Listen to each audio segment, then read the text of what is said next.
Welcome everyone. In this video we will discuss about the chapter first, the French Revolution of class 9th, and we are going to do the summary of this chapter. So let's begin. देखिए सबसे पहले हम introduction देखते हैं इस chapter का। इसमें क्या है कि फ्रेंच रिवॉल्यूशन वो स्टार्टेड इन 1789। तो देखिए कब स्टार्ट हुआ फ्रेंच रिवॉल्यूशन, ये स्टार्ट हुआ 1789 के अंदर। The series of events started by the middle class shaken the upper classes. देखिए ये जो रिवॉल्यूशन था ये किसके द्वारा स्टार्ट हुआ, बेसिकली ये स्टार्ट किया गया मिडिल क्लास के द्वारा। मिडिल क्लास ने इसको स्टार्ट किया और अपर क्लासेस इससे ज़्यादा इफेक्ट हुई। The people revolted against the cruel regime of monarchy. लोगों ने जो क्रूअल रिजाइम था, राजा लोग जो क्रूअल्टी करते थे उसके खिलाफ आवाज़ उठाई। This revolution put forward the idea of liberty, fraternity and equality. तो सबसे इंपॉर्टेंट बात है कि इसके द्वारा कौन सा आइडिया पुटअप किया गया, ये था लिबर्टी, फ्रेटर्निटी एंड इक्वलिटी का आइडिया पुटअप किया गया। तो ये बाद में इंडियन रिवॉल्यूशन में भी काम आए थे आइडियाज़, और हमारे जो इंडियन कॉन्स्टिट्यूशन में ये आइडियाज़ वहाँ पर भी लिखे गए हैं। ओके, आगे देखते हैं। द रिवॉल्यूशन बिगेन ऑन 14 जुलाई 1789। तो सबसे इंपॉर्टेंट बात क्या है कि ये रिवॉल्यूशन कब स्टार्ट हुई है, डेट आपको याद रखनी है। ये डेट हो जाएगी 14 जुलाई 1789 with the storming of fortress prison the Bastille. देखिए वहाँ पर एक जेल थी, हमने डिस्कस किया था इस बारे में वीडियोज़ में। सो देखिए वहाँ पर एक बेस्टिल जेल थी, तो उस जेल को तोड़ा गया। क्यों तोड़ा गया, इसके पीछे रीज़न ये था बिकॉज उस जेल में सभी को डाल दिया जाता था जो भी राजा के अगेंस्ट बोलते थे। तो वो क्रुएलिटी दिखाने के लिए दर्शाई जाती थी। वो जेल एक सिंबल था क्रुएलिटी का, तो उस सिंबल को मिटाने के लिए उस जेल को सबसे पहले तोड़ा गया। The Bastille the fortress prison was hated by all, because सभी उसको हेट करते थे, बिकॉज वो राजा के डिस्पोटिक रूल का सिंबल थी, तो इसलिए वो सबसे पहले उसी को हटाना चाहते थे। फिर किले को भी तोड़ दिया गया। उसके बाद देखिए अब हम आते हैं मेन चीज़ों पे कि कॉजेज़ क्या थे फ्रेंच रिवॉल्यूशन के। अब ये तो नहीं है कि सिर्फ जेल को हेट कर रहे थे तो जेल को तोड़ दिया गया एंड रिवॉल्यूशन हो गई। नो, वेरियस रीजंस रहे थे फ्रेंच रिवॉल्यूशन के। तो सबसे पहला रीज़न था सोशल कॉजेज़। देखते हैं हम, सबसे पहले हम सोशल कॉज देखते हैं। देखिए French society during the late 18th century, जो 18th सेंचुरी की बात करें सो उस टाइम पर ओल्ड रिजाइम को यूज़ किया जाता था 1789 से पहले के इंस्टीट्यूशंस के लिए। देखिए आप ये बात याद रखिएगा, अगर फ्रेंच रिवॉल्यूशन में कहीं पर भी ओल्ड रिजाइम आता है नाम, तो ओल्ड रिजाइम का यहाँ पर मतलब है कि 1789 से पहले के जो साल थे वहाँ पर जितना भी टाइप का सिस्टम था, सोसाइटी थी जैसी भी, उसको दर्शाने के लिए यूज़ किया जाता है। The society was divided into 3 states. उस टाइम उस सोसाइटी में 3 स्टेट्स थी, 3 कैटेगरीज में सोसाइटी डिवाइडेड थी। First state is known as clergy. Clergy के अंदर चर्च के लोग होते थे, ओके, जो चर्च का सारा मैटर संभालते थे। Second state was nobility. Nobility वो थे जो हाई रैंक के एडमिनिस्ट्रेटिव लोग थे, जो बड़े बड़े ऑफिसर्स थे। Okay, third state comprises of big businessman, merchants, court officials, lawyers, peasants and artist, landless labour, servants. Third state में अदर कैटेगरीज के लोग आ जाते थे, जिसमें बिजनेसमैन भी थे और पुअर से पुअर लोग भी थे। First two classes were exempted from paying taxes. देखिए पहली दो क्लासेस जो थी उनको एग्जेम्प्ट किया गया था टैक्स पे करने से। वो एंजॉय करते थे प्रिविलेजेस, अपने जन्म से ही उनको कुछ फैसिलिटीज़ मिली हुई थी। Okay, only the members of the third state had to pay tax to the state. जो थर्ड स्टेट के मेंबर्स थे उनको सिर्फ टैक्स देना होता था। दो टाइप के टैक्स थे उनके ऊपर, एक था डायरेक्ट टैक्स जो स्टेट को देते थे, उसका नाम था टेल, एंड एक था इनडायरेक्ट टैक्स जो एवरीडे कंजप्शन पर चार्ज किया जाता था। ठीक है, जो जैसे सोल्ट हुआ, टोबैको हुआ, ये जो एवरीडे के कंजप्शन की चीज़ें इन पे कलेक्ट किया जाता था। The tax collected, the tax quality the was also collected by the church from the peasants. देखिए पहला जो टैक्स था टेल वो डायरेक्ट टैक्स था, उसके साथ साथ कुछ कुछ इनडायरेक्ट टैक्स थे, जैसे सोल्ट पे नॉर्मल चीज़ें थी उन पर कलेक्ट किया जाता था। एक ही टैक्स था टीथे। टीथे जो टैक्स था वो चर्च के द्वारा कलेक्ट किया जाता था अलग से। देखिए स्टेट भी कलेक्ट कर रही थी, चर्च भी अपना एक टैक्स कलेक्ट कर रही थी। Okay, the clergy and nobility were 10% of the population but possesses 60% of the lands. लेकिन सिर्फ टैक्स से प्रॉब्लम नहीं थी, प्रॉब्लम यहाँ पर भी थी कि क्लर्जी और नोबिलिटी थे तो सिर्फ 10% लोग, लेकिन उनके पास ज़मीन थी 60% टोटल। तो आप सोच सकते हैं जिनको टैक्स नहीं देना, जिनके पास पहले से ही फैसिलिटीज़ हैं, उनके पास ज़मीन भी 60%। और थर्ड स्टेट की पॉपुलेशन थी 90% बट उनके पास ज़मीन थी सिर्फ 40%, और इनको टैक्स भी देना होता था। आगे चलते हैं, अगला रीज़न पढ़ते हैं हम, इकोनॉमिक कॉजेज़। कुछ आर्थिक कारण भी रहे थे फ्रेंच रिवॉल्यूशन के। सो देखिए पहला कारण है सबसिस्टेंस क्राइसिस। देखिए सबसिस्टेंस क्राइसिस क्या होता है कि जब अनाज वगैरह की कमी हो जाए, उनके दाम बढ़ जाएं और लोग उनको खरीद न पाएँ, उस टाइम पर सबसिस्टेंस क्राइसिस आता है। इसके क्या रीजंस थे? देखिए पॉपुलेशन जो थी फ्रांस की वो बढ़ गई थी 23 मिलियन से लेके 28 मिलियन तक ये बढ़ चुकी थी जब तक रिवॉल्यूशन हुई। इस वजह से फूड ग्रेन की डिमांड बढ़ जाती है, बिकॉज आपको पता है अगर पॉपुलेशन बढ़ेगी तो फूड ग्रेन की डिमांड भी बढ़ेगी, लेकिन फूड ग्रेन्स नहीं बढ़ रहे थे। ओके, फूड ग्रेन की डिमांड बढ़ रही थी कि लोगों को फूड ग्रेन चाहिए, लेकिन उनकी फूड ग्रेन की मात्रा नहीं बढ़ रही थी। Most workers work as labourers in the workshop and they didn't see increase in their wages. तो देखिए अब रेट बढ़ जाते हैं फूड ग्रेन्स के, लेकिन कुछ वर्कर जो काम कर रहे थे उनकी सैलरी नहीं बढ़ती तो खरीद नहीं पाते हैं। ये सिचुएशन वर्स होती रहती है, धीरे धीरे वर्स इतनी हो जाती है कि हार्वेस्ट भी अब हाफ हो जाता है सूखा पड़ने के कारण। मीन्स जो पहले फूड ग्रेन्स मिल रहे थे उससे भी हमें आधे फूड ग्रेन्स अब की बार मिल पाते हैं। This led to the scarcity of food grains और subsistence crisis which started occurring frequently during old regime. अभी आपको पता है कि ओल्ड रिजाइम क्या था, 1789 से पहले के जो चीज़ें थी उसको हम ओल्ड रिजाइम बोल रहे हैं। तो देखिए ओल्ड रिजाइम वापस से आ गया था, वही जो प्रॉब्लम्स थी फेस करनी पड़ रही थी लोगों को। So you can see. अगला कोज है पॉलिटिकल कोज। अभी हम राजनीतिक कारण देखते हैं कि पॉलिटिक्स में क्या प्रॉब्लम थी कि लोगों को रिवॉल्यूशन करनी पड़ी। देखिए सबसे पहला है कि लुइस 16 उस टाइम पे राजा थे, वो 1774 में पावर पे आ गए थे, लेकिन उनका खजाना था खाली। ओके, लुइस जो 16 पावर में आए 1774 में, कब आए भाई? 1774 में, लेकिन उनका ट्रेजर था एम्प्टी, बिकॉज फ्रांस की लड़ाइयों में उनका खजाना सारा चला गया था। अमेरिकन वॉर ऑफ इंडिपेंडेंस में भी यूज़ हुआ था। लुइस 16 ने हेल्प किया उस टाइम पर 13 अमेरिकन कॉलोनीज़ को इंडिपेंडेंस के लिए। ब्रिटेन, बिकॉज ब्रिटेन से इनकी खुद की दुश्मनी थी, लेकिन इनके ऊपर अब कर्ज हो गया था लगभग 2 बिलियन लीवरेज का। 2 बिलियन लीवरेज का इनके ऊपर अब कर्ज हो गया था। An extravagant court at the immense palace of Versailles also cost a lot. Plus लड़ाई में इनके रुपए तो लग ही रहे थे, प्लस इनका जो कोर्ट था, जो इनका दरबार था, वहाँ पर भी काफ़ी खर्चा होता था daily. To meet its regular expenses such as the cost of maintaining an army, और आर्मी पर खर्चा होता था, कोर्ट पर, ऑफिसर्स पर, यूनिवर्सिटीज़ पर, इनको मजबूरन टैक्स बढ़ाना पड़ा। ओके, स्टेट फोर्स हुई कि हमें कुछ ना कुछ टैक्स बढ़ाना चाहिए सो दैट हमारी इन चीज़ों की पूर्ति हो सके। आगे चलते हैं, फिर देखते हैं क्या हो रहा था समाज के अंदर। Growing middle class. देखिए 18 सेंचुरी में क्या था कि एक सोशल ग्रुप आता है जिसका नाम रखा गया है मिडिल क्लास, जिनके पास वेल्थ भी होती है, प्लस वो प्रोफेशनल लोग भी होते हैं, लेकिन प्रॉब्लम क्या थी कि इनको टैक्स भी देना पड़ता है। दिस क्लास वॉज एजुकेटेड, ये एजुकेटेड थी और बिलीव करते थे कि बर्थ के हिसाब से जो प्रिविलेजेस मिली हुई है उन सबको ख़त्म कर दिया जाए। They were inspired by the ideas put forward by various philosophers. और जो वेरियस फिलोसफर्स, आपने जॉन लोकी, रूजो, ये काफ़ी बुक्स देखी थी चैप्टर में जब हम चैप्टर पढ़ रहे थे, तो उनकी आइडियोलॉजी, उनकी फ़िलोसफी से बहुत ही खुश हुए और इनको लोगों को समझाने लगे, अपनी बुक्स के द्वारा समझाने लगे कि देखिए अगर हम ऐसा करेंगे तो हमें डेमोक्रेसी मिल जाएगी। The American constitution and it's guarantee of individual rights was an important example for political thinkers in France. America का कॉन्स्टिट्यूशन और वहाँ पर इंडिविजुअल लोगों के राइट्स का अधिकार, ये फ्रांस के लोगों के लिए बड़ा ही इंपॉर्टेंट था, उनकी पॉलिटिक्स को बदल देता है। अभी देखते हैं इन फिलोसफर्स के बारे में, पढ़ते हैं कि इन्होंने कैसे बदला, रिवॉल्यूशन में क्या योगदान था इनका। देखिए सबसे पहले हमारे पास जो फिलोसफर है वो है जॉन लोकी। इन्होंने बुक लिखी थी टू ट्रीटाइसिस ऑफ गवर्नमेंट। तो आप ध्यान रखिएगा, टू ट्रीटाइसिस ऑफ गवर्नमेंट किसने लिखी थी? ये बुक ये लिखी थी जॉन लोकी ने। In which he criticise the doctrine of the divine and absolute right of the monarch.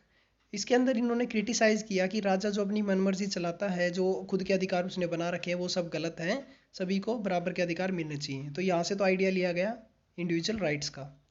अगले हमारे जो फिलोसफर है वो है जीन जैकस रोजो। इन्होंने बुक लिखी थी द सोशल कॉन्ट्रैक्ट। तो आप ध्यान रखिएगा, ये पेपर में आता है काफ़ी बार कि social contract was written by home. तो जीन जैकस रोजो ने लिखी थी ये book. In which he propose a form of government. इसमें इन्होंने बताया कि एक ऐसी गवर्नमेंट हो जो लोगों के बीच में और उनके रिप्रेजेंटेटिव के आपस में कॉन्ट्रैक्ट से बने। इसका मतलब क्या, जैसे डेमोक्रेसी में हम इलेक्शन करते हैं, हम वोट डालते हैं, तो हमारा एक कॉन्ट्रैक्ट होता है कि हम वोट उसी को देंगे जो हमारा काम करेगा। तो ये चाहते थे कि ऐसे ही सरकार बने।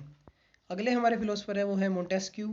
मोंटेस्क्यू ने बुक लिखी थी द स्पिरिट ऑफ लॉज। तो 3 बुक हमने पढ़ी हैं, two treatises of government, the social contract and third is the spirit of the laws written by Montesquieu. इसके अंदर इन्होंने बताया कि डिवीज़न ज़रूरी है। गवर्नमेंट ठीक है, हमने गवर्नमेंट बना दी, राजा है वहाँ पर, कोई बात नहीं, बट पावर डिस्ट्रीब्यूट हो लेजिस्लेटिव, एग्जीक्यूटिव और जुडिशरी में, तब हम प्रॉपरली काम कर सकते हैं। तो देखिए इन 3 बुक्स ने लाइफ बदली, फिलोसफर्स की थिंकिंग बदली लोगों की। तो रिवॉल्यूशन अब जन्म ले चुकी थी। तो अब देखते हैं रिवॉल्यूशन हुई कैसे, द आउटब्रेक ऑफ रिवॉल्यूशन। देखिए लुई 16 ने असेंबली बुलाई, ई स्टेट जनरल्स की असेंबली बुलाई कि सभी स्टेट्स आएंगी, और प्रपोज किया कि हम टैक्स बढ़ाएंगे। 5 मई 1789 को हम टैक्स, ये बात चली कि हम टैक्स बढ़ाएंगे। The first and second state sent 300 representative each. देखिए फर्स्ट और सेकंड स्टेट से आते हैं 300 दोनों तरफ से, who were seated in row facing each other. उनको तो नीचे बिठाया जाता है कुर्सियों पर आमने सामने फेस करके। वाइल थर्ड स्टेट से आते हैं 600 मेंबर्स, लेकिन उनको पीछे खड़ा कर दिया जाता है। अब सोच के देखिए, जिनको टैक्स देना है वही पीछे खड़े हैं और उनको बोलने भी नहीं दिया जा रहा properly. The third state was represented by its more prosperous and educated members only, while peasants, artisans and women were denied entry to the assembly. अब थर्ड स्टेट में भी एक प्रॉब्लम थी कि वहाँ पर भी पढ़े लिखे लोग ही आए थे, लेकिन जो आम किसान थे, जो आर्टिस्ट थे, जो वीमेन थी, वो वहाँ पर अलाउड नहीं थे असेंबली में। ओके, वोटिंग देखिए कैसे होती थी कि जैसे एक स्टेट का एक ही वोट होगा। अब आप एक बात सोचिए कि फर्स्ट स्टेट और सेकंड स्टेट को तो टैक्स देना ही नहीं है, वो दोनों अगर यस बोल देंगे तो हर स्टेट का एक वोट, इसका मतलब टैक्स देना पड़ेगा, बिकॉज वो तो हाँ कर देंगे, उनको तो टैक्स देना ही नहीं है। सो इसलिए अब क्या होता है कि डिमांड रखी जाती है थर्ड स्टेट के द्वारा कि सर ये जो वोटिंग पैटर्न है कि एक ही स्टेट का एक ही वोट, इसको बदल के आप करें एक इंसान का एक वोट। ओके, एक मेंबर का एक वोट हो, तब पता चले कि टैक्स करना है, कितना करना है, क्या कुछ है, डिस्कशन होगा। इसको रिजेक्ट कर दिया जाता है किंग के द्वारा कि नहीं ये गलत है, बिकॉज उसका पता था कि ऐसे तो टैक्स रिजेक्ट हो जाएगा ये प्लान हमारा। और मेंबर्स ऑफ थर्ड स्टेट वहाँ से चले जाते हैं प्रोटेस्ट करते हुए। अब ये क्या करते हैं, वहाँ से निकलने के बाद ये अपनी खुद की मीटिंग करते हैं। कब करते हैं देखिए 20 जून को ये टेनिस कोर्ट में वर्सेल्स में वहाँ पर मिलते हैं और एक मीटिंग करते हैं वहाँ पर, और खुद को डिक्लेयर कर देते हैं कि हम नेशनल असेंबली हैं। ओके, और वहाँ पर शपथ लेते हैं कि हम एक संविधान बनाएंगे फ्रांस का, जिसके अंदर राजा की पावर्स को कम कर दिया जाएगा और फ्रांस बहुत ही अच्छा देश बन जाएगा, सभी लोगों को राइट्स मिल जाएंगे। ओके, अभी वहाँ पर लीडर कौन थे देखिए, मीराब्यू वो नोबल थे, फर्स्ट स्टेट के थे, और एबेसियस थे प्रीस्ट, ये भी मतलब फर्स्ट या सेकंड स्टेट से थे। इन्होंने थर्ड स्टेट को लीड किया। While the national assembly was busy at Versailles drafting a constitution, the rest of France was in trouble. अभी देखिए टेनिस कोर्ट से प्रॉमिस करके निकलते हैं कि हम संविधान बनाएंगे, लेकिन ये जब कॉन्स्टिट्यूशन बना रहे थे बाकी फ्रांस में बहुत ही ज़्यादा प्रॉब्लम चल रही थी। रीज़न ये था कि बहुत सर्दी आ चुकी थी, फूड के प्राइस बढ़ चुके थे, लोगों के पास अब रुपए नहीं थे खाना खरीदने के, तो अब वहाँ पर दंगे हो रहे थे। ओके, अब क्या होता है कि 20 जून को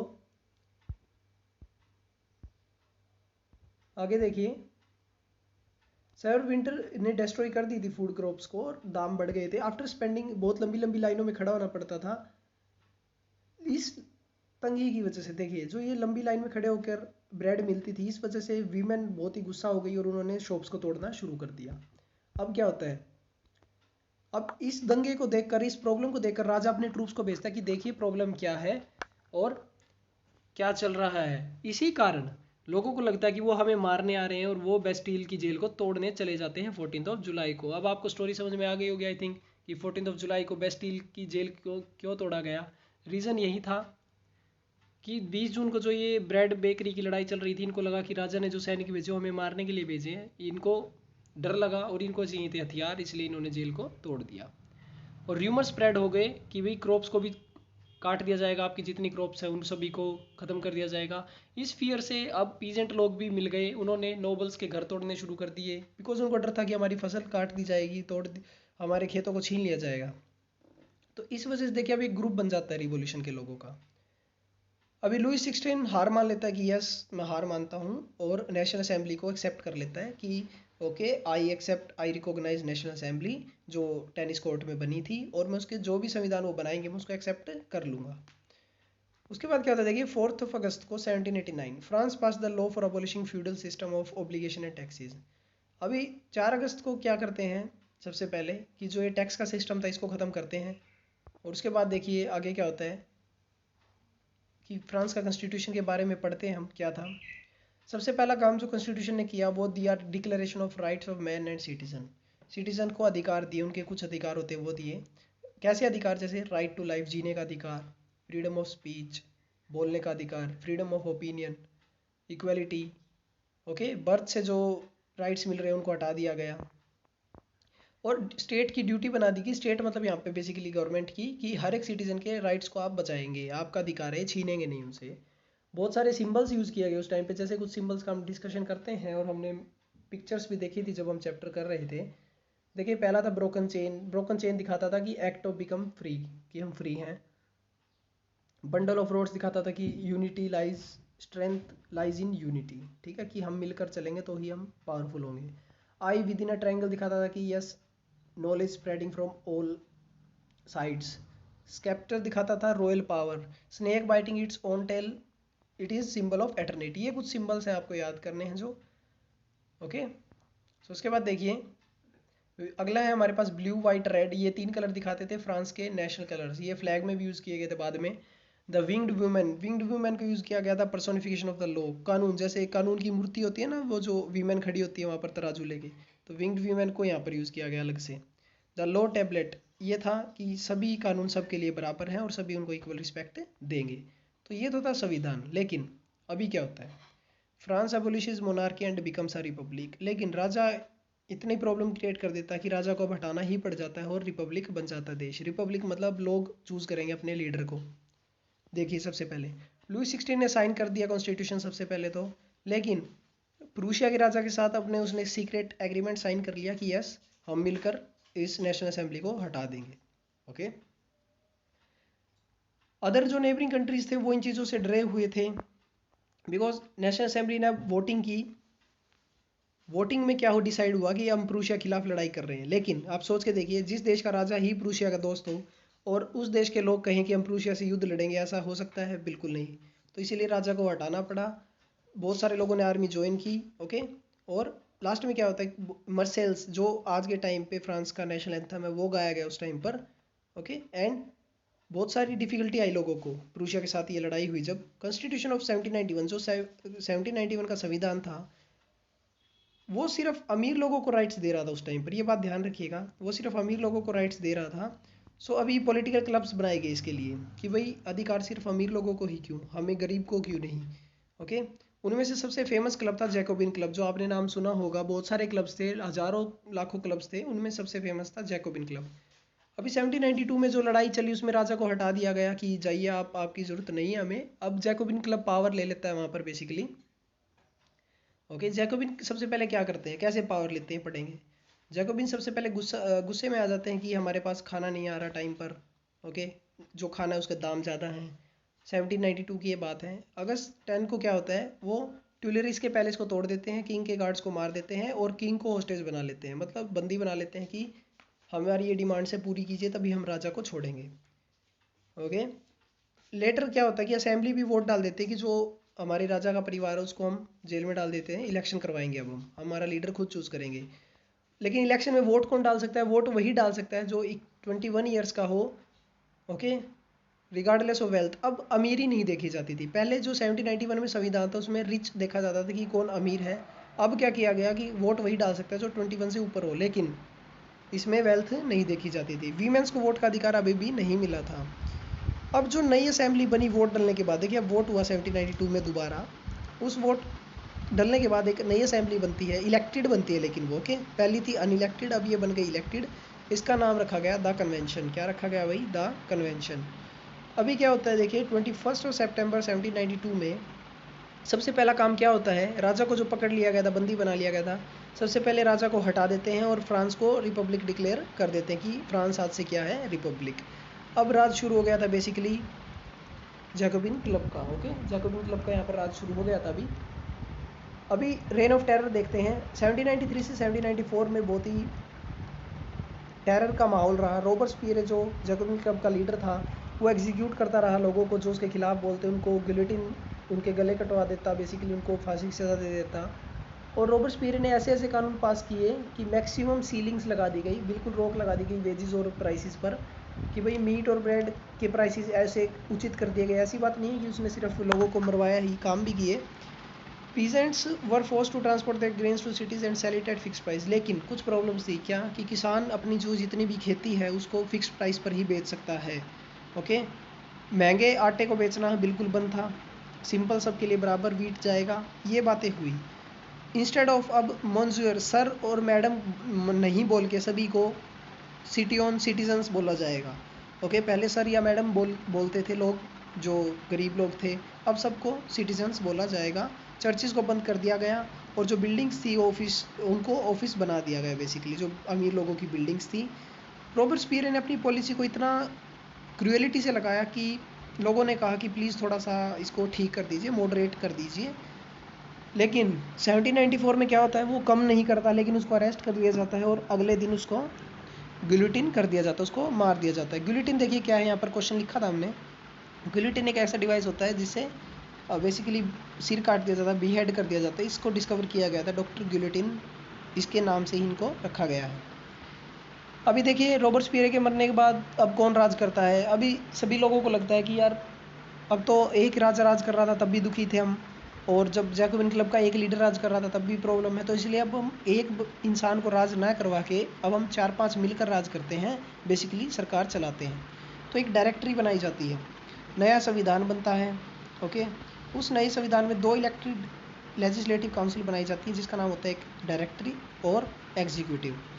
इस डायरेक्टरी के अंदर होते हैं 5 मेंबर्स। ओके, ये 5 मेंबर्स मिलकर फ्रांस को चलाते हैं।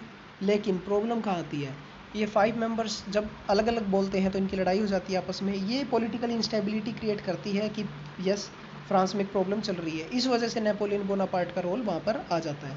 अब नेपोलियन बोनापार्ट को लगता है कि यहाँ पर प्रॉब्लम है और मैं ही देश को अच्छे से चला सकता हूँ।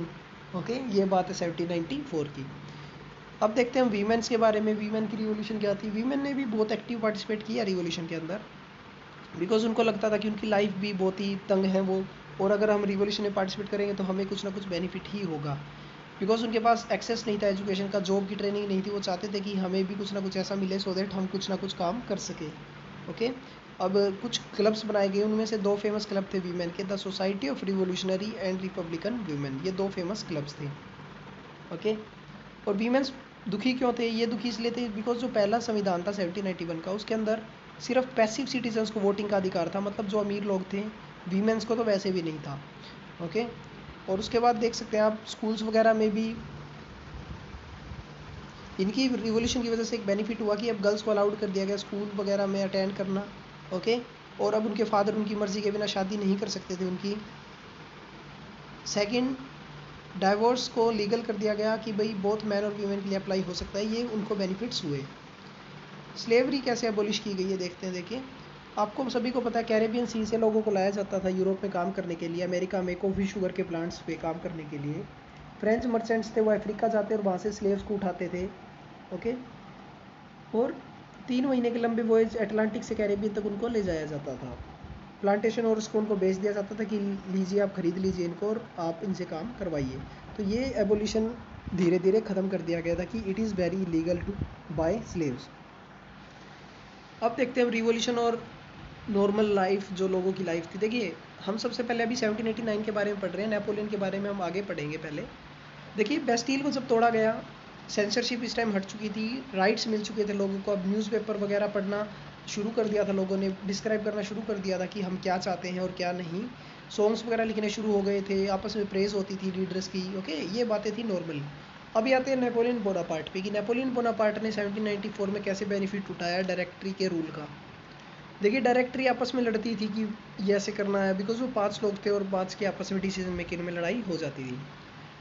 अब 1804 तक क्या होता है कि ये लड़ाई चलती रहती है डायरेक्टरी की। नेपोलियन बोनापार्ट खुद को एम्परर डिक्लेयर कर देता है फ्रांस का, बहुत सारे आसपास के देश को कैप्चर कर लेता है। लोग भी उससे खुश होते हैं कि यस, ये हमारा अच्छा राजा है कि हमें चीज़ें भी मिल रही हैं और हम युद्ध भी जीत रहे हैं। ओके, बिकॉज वो खुद को यूरोप का मसीहा मानता था कि मैं पूरे यूरोप को ठीक कर दूंगा। सेकंड, उसने यूनिफॉर्म सिस्टम लगाया वेट और मेजर्स का, स्कूलिंग सिस्टम भी अच्छा किया उसने। ओके, लेकिन जब वो लड़ाई करता तब सबको लगता कि ये हमारे देश पर कब्जा करने आ रहा है, तो तब प्रॉब्लम क्रिएट होती है नेपोलियन के लिए। ओके, ये प्रॉब्लम तब क्रिएट होती है बिकॉज क्या है कि राजा चाहे कितना ही अच्छा हो, लेकिन अगर वो लगातार लड़ाई कर रहा है तो कहीं ना कहीं प्रॉब्लम ज़रूर क्रिएट होती है। देखिए हमने यहाँ से क्या सीखा, लेगेसी। फ्रेंच रिवॉल्यूशन से बेसिकली हमने सीखा क्या पूरी दुनिया ने, पहला आइडिया ऑफ लिबर्टी और डेमोक्रेटिक राइट्स हमने यहाँ से लिए हैं, ये फ्रांस से पूरे यूरोप में फैल गए, इसी वजह से फ्यूडल सिस्टम खत्म हो गया। Later these ideas were adopted by Indian revolutionary strugglers, later ये आइडियाज़ एडोप्ट किए गए टीपू सुल्तान, राजा राममोहन रॉय के द्वारा भी। ओके, तो ये देखिए ये बातें हमने सीखी है फ्रेंच रिवॉल्यूशन से, इस पर एक क्वेश्चन भी हमने राइट डाउन किया था। सो बेसिकली ये थी हमारी summary, chapter 1 of history, the French revolution. Basically आपको समझ में आ गया होगा अभी एक ही वीडियो में कि हमने क्या पढ़ा है फ्रेंच रिवॉल्यूशन के अंदर। So hope you like the video. जाने से पहले वीडियो को लाइक, शेयर और सब्सक्राइब चैनल को ज़रूर करें, एंड ज़्यादा से ज़्यादा इसको शेयर करें so that everyone can get help from this. So thank you.